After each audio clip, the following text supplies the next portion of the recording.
And we are live, and we want to begin by congratulating the U.S. women's soccer team for bringing the World Cup for the 4th time. And of course, the crowd went wild and made it loud and clear this team deserves more than just a trophy. Take a look. Equal pay, equal pay, equal pay, equal pay. The U.S. women's team brings in more revenue than the men's. More people watch them. So the question is, why are they still only getting 18 cents on the dollar? Wow. We were just speaking about that backstage because apparently, I mean, it's not a little bit of money, but they get $250,000 for their win. A man would have gotten $1.1 million for the win. Quite a difference. That's really significant. But what is the purpose? I mean, because soccer players are soccer players. Yeah. So why is there such a disparity? I mean, it's not like women can't play this game. I don't understand. It also should be the ticket sales, the supply and demand, that you want to go. Yeah. The ticket sales determine the amount of money you should be paid. Yeah. So it's obviously sexism. What else could you say? Yeah. Well, and if you go by capitalism, I can't name one male player, and I think we can all name several female players at this point because they've all become stars. So I think it's just straight sexism. Yeah. And it's that simple. Yeah. Get it together, y'all, because this is, you know, when the world is saying equal pay and they know that our business is crooked and nasty like this, and, you know, it is nasty. I'm sorry. If you're taking all that money in and you're only giving them, what did I say, 18 cents on the dollar? Yeah. Something's broke.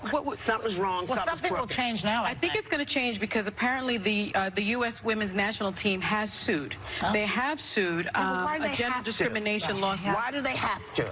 They shouldn't have to. They shouldn't have to. They got to do something at this point because people aren't just going to give them the money because we're saying pay them. Well, it might work if people say, you know what, we're not gonna watch this anymore until you raise up how people are dealt protest. With. Yes, you know, protesting works well in a lot of times. The men's team didn't even qualify. Again, like they didn't even qualify for the World Cup because that's how much they suck. So. Worth noting. Sorry, I mean, I don't follow soccer. I started following this because obviously America was doing so well, but you know, they're not even a blip, the men's team. It's kind of nasty and ugly and really starting to piss a lot of people off. Yeah. Just saying. So also something that pissed folks off. Democratic frontrunner Joe Biden is responding to the backlash over his comments about having to work with segregationists to get things done back in the day. Take a look. Now, was I wrong a few weeks ago to somehow give the impression to people that I was praising those men who I successfully opposed time and again? Well, yes, I was. I regret it. And I'm sorry for any of the pain or misconception they may have caused anybody. It was the honor of my lifetime to serve with a man who I believe is a great president and historic figure. I was vetted by he and 10 serious lawyers he appointed. I'll take his judgment about my record, my character, my ability to handle a job over anyone else's. So if the first black president gives you the okay to serve as his VP, shouldn't that matter? To the black community, you mean? No, shouldn't it matter to anybody? Yeah, it should, but people want to hear from him. They're not just going to let him say whatever he wants and be whoever he wants without speaking his policies, etc. What I think he should do is start talking specifically about Obama. The fact that all of Obama's policies are being overturned by Trump. That's an important thing. But that's not the issue here. The issue here is he said, listen, I had to work with people I opposed. I got into this to oppose what they were doing. Yes. To me, and then working with Obama, to me, that says, okay, you get it. You're not perfect, but you get it. And this idea that now we've taken up this kind of thing of picking at something you think is going to be meaningful really irritated me. I didn't understand, because there are a lot of things you could be mad at him about if you want to be mad at him, but sort of alluding to him having to work with racists. Do you know how many people are still sitting in both houses that were there when a lot of these people were running? Yeah. Do you know we'd have to be pissed at everybody all the time? Well, you know, I think we all know Joe Biden, and we've all said no one is calling him a racist. I don't think Kamala during the debate called him a racist. In fact, she prefaced her remarks by saying, I don't think you're a racist. Right. But I've said on this show, I've said on this show, he has certain racial blind spots that he has to address. He did have to address his working with segregation. And why? Because it's part of his history. In fact, he also gave the funeral speech, the eulogy for a noted racist. He did come down with that decision in terms of busing. He also had the problem with the crime bill. I mean, he does have a history, while working with others, being very supportive of certain issues that have been reductive to the African-American community, and he has to address that. He has to address it, and he's finally addressing it. He's apologized. Can I say something? He learned how to do that. But you're talking about Senator Robert Byrd, who was a Democratic senator who used to be a Kleagle in the Klan, which, by the way, Obama also spoke and eulogized him. Obama called him, quote, a true champion. Biden said he was one of his mentors. Both of these men eulogized him at his memorial service. So my problem with this is hold President Obama to the same standard that you're holding Vice President Biden to. You have to work with people in the Senate when you have a history that you disagree with. And does anyone in here think it's okay that Robert Byrd was a Klan member? Of course not. But what I don't like is the dog whistle that somehow Joe Biden is a racist. And I'm sorry, but if you preface something with, I don't think you're a racist, but it automatically puts someone on the defense that, well, maybe you probably do. And again, if we're talking about Robert Byrd's eulogy, President Obama called him a true champion and eulogized him at his memorial service. And again, there are other blind spots. We're not only talking about the eulogy, we're talking about the busing decision. We're talking about his crime bill. Most people were against busing in those days. You have to know that. And you have including the African-American community. Yes, and you have to do the homework. Not all of them. No, but it was you. But you have to. Listen. I know everybody wants to win. Everybody wants to get that guy out of the White House. I get that. I get that. I understand. But you cannot cannibalize each other to do it. You cannot, I'm sorry, you can't do it. And yeah, there are a lot of blind spots. Everybody's got blind spots. Obama, we called him the deporter-in-chief. We called, you know, if we start looking and saying, this is bad, nobody's going to be able to run. But don't you want to know all of those blind spots when it comes to these primaries? I mean, I think Kamala is going to get the criticism that she was a prosecutor. That she did put black men in jail. Flipped on That's one of the topics. She flipped on both things this week anyway. But what I was going to say is I think that in the primaries, this is de rigueur. This happens. Even in the Republican primary, they were calling each other names, especially Trump. Yes, but then we can't bitch about it because we said that we're the better party and we shouldn't be doing that. But we're not calling each other names. Nobody's calling anybody a name, and everybody feels that the policies are basically similar in the Democratic Party. And I think that this will all iron itself out when they decide on who the nominee is. If you're gonna hit Biden for eulogizing Robert Byrd, you got to hit Obama. You got to hit a lot of people. You got to hit a lot of people. It's not just one or the other, but it doesn't. He was in the Senate when he did it. You're missing the 2001. The idea that you've been on people. The point that I'm making is that if you start to cannibalize because you want to win, we're going to end up losing. So everybody needs to get themselves in order. This is just my opinion. You know, again, I could be very angry, you know, with Joe because he didn't take care of... Sounds like stuff I've been saying. Actually, it doesn't, but I understand the joke. But what I'm trying to say... between Democrats and cannibals is that cannibals don't eat their family. I said that on the show a few weeks ago. Yes, but you missed the point, too. Okay. And we'll ask Kamala Harris when she gets here on Friday. We'll be back. Why do they have to?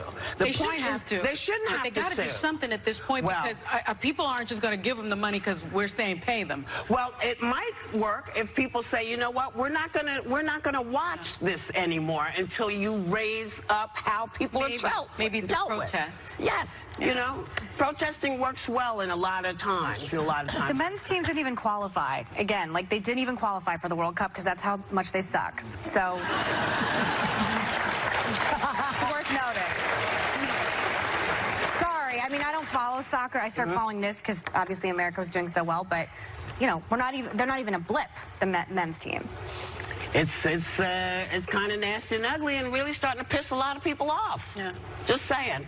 So also something that pissed folks off. Democratic frontrunner Joe Biden is responding to the backlash over his comments about having to work with segregationists to get things done back in the day. Take a look.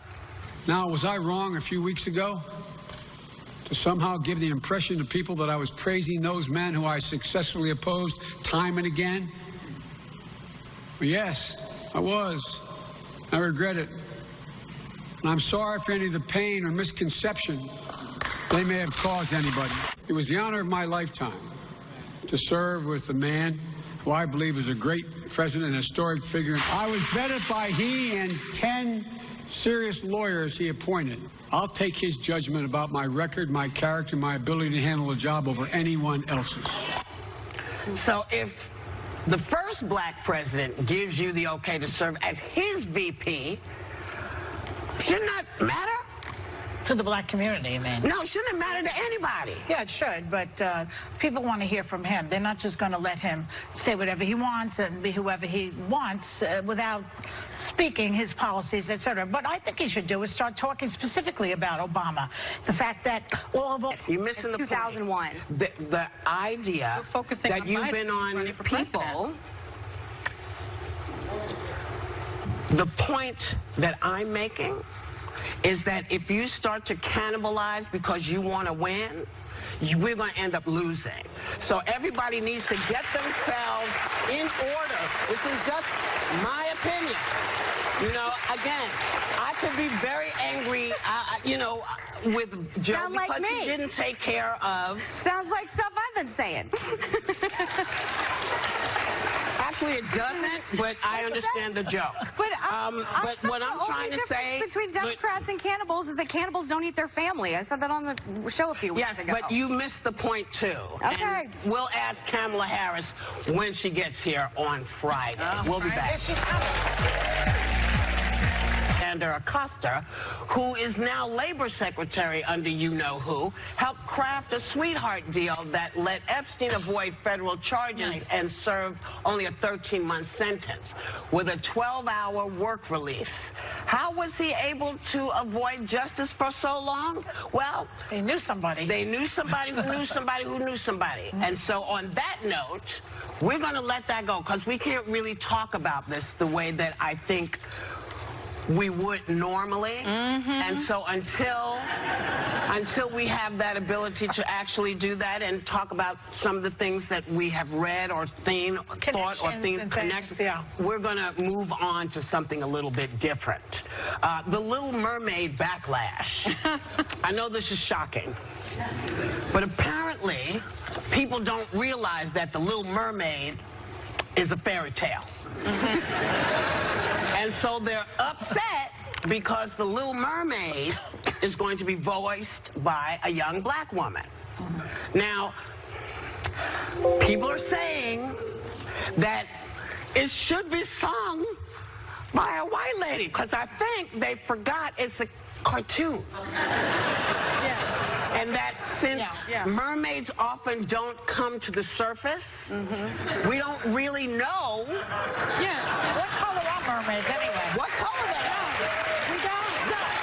And I mean,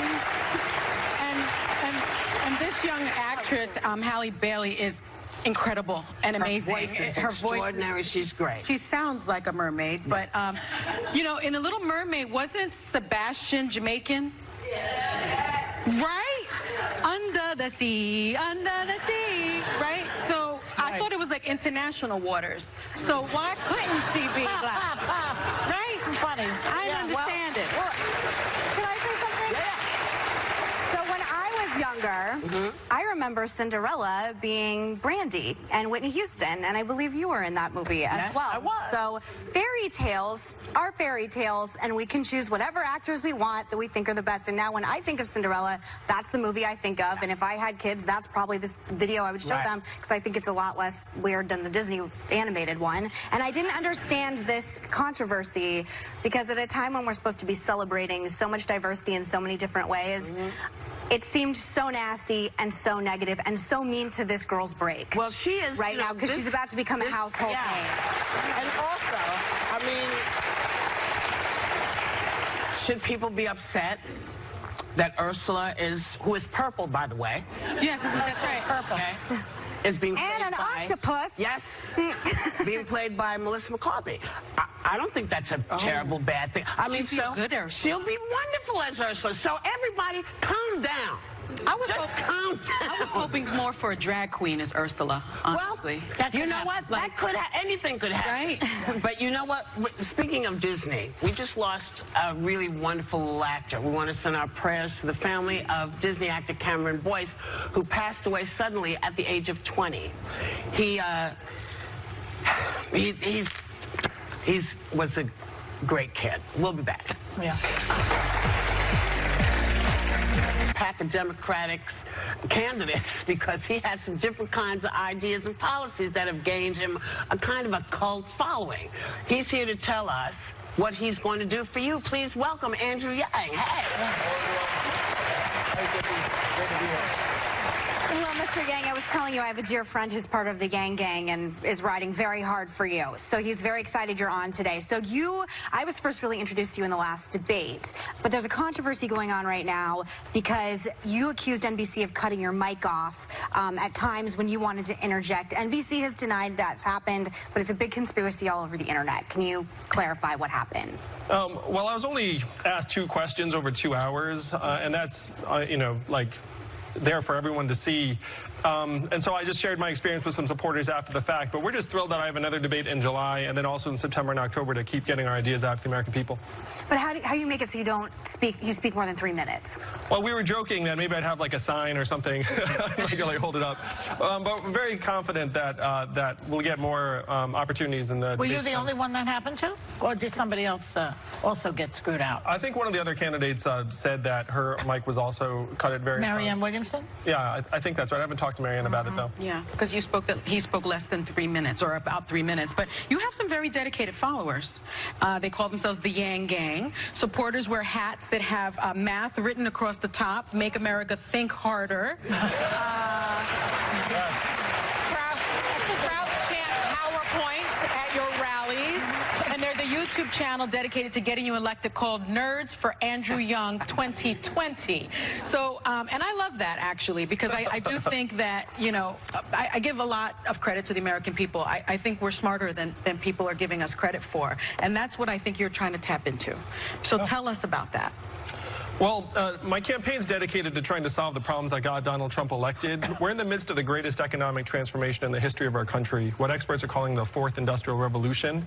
And so Make America Think Harder is trying to get America focused on the fact that it's certainly not immigrants that are causing these problems.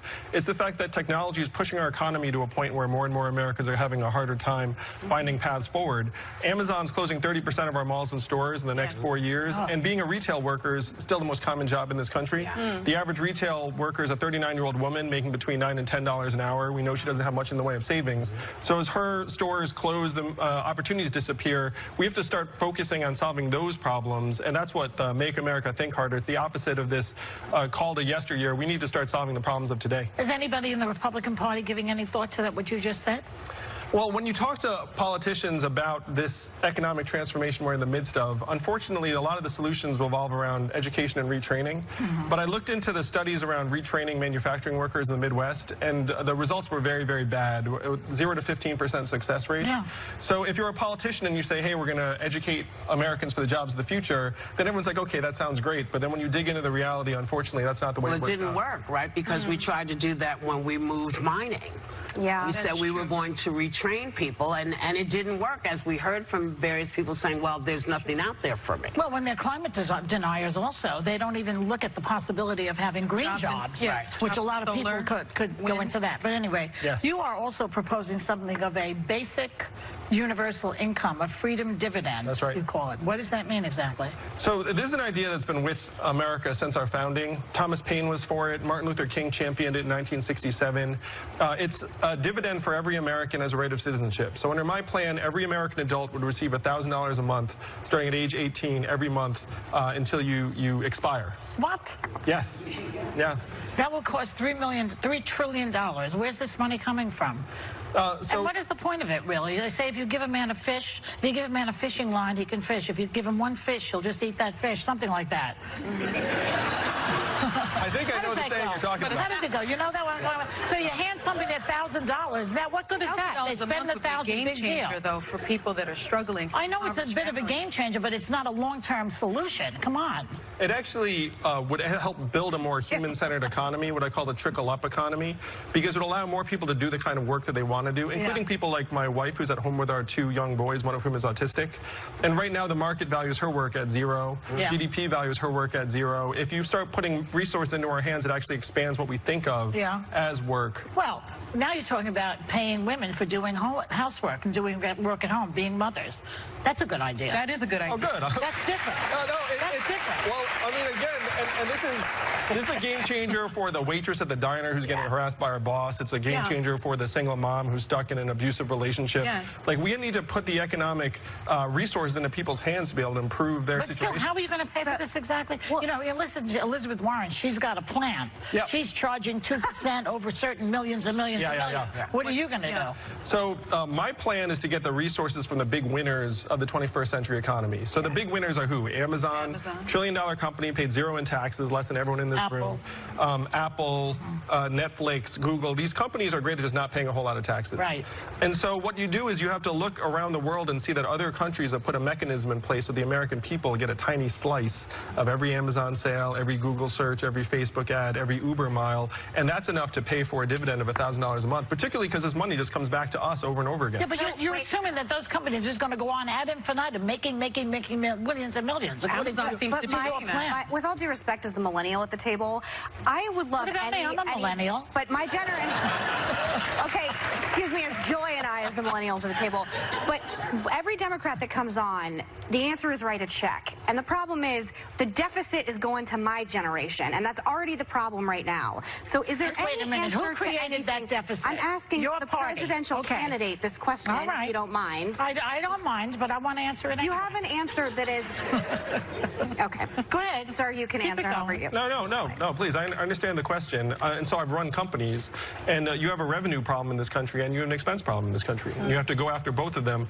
But the big winners, so if you have artificial intelligence that Amazon's investing billions of dollars in, could displace 3.5 million truck drivers. Right now, it's the most common job in 29 states. The amount of value that gets generated from that, immense, almost unbelievable, and right now the American people will get 0 of that value. So if you put a mechanism in place, you can actually generate hundreds of billions of dollars. How is Amazon? Wait, hold on, because we're going to take a break, but we're coming right back. Stick around. He's going to stick around. You stick